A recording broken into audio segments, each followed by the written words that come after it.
Boom. Boom.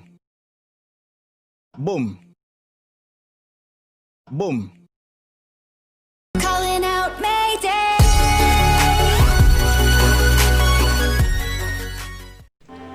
So hello guys, ako to si Jeyepji at today ngayong araw, pag-uusapan naman natin is all about League of Legends guys.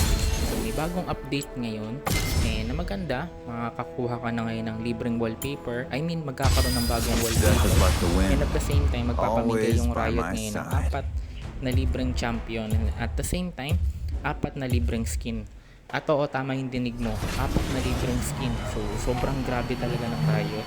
Pero ang pinakamagandang changes na nakita ko dito guys is yung pwede mo nang i-lock yung joystick mo. Unlike ito, makikita nyo hindi pa siya naka-lock. Pero pag binago natin guys yung settings, may option na siya dito ngayon na move stick type and pwede mo siya i-lock.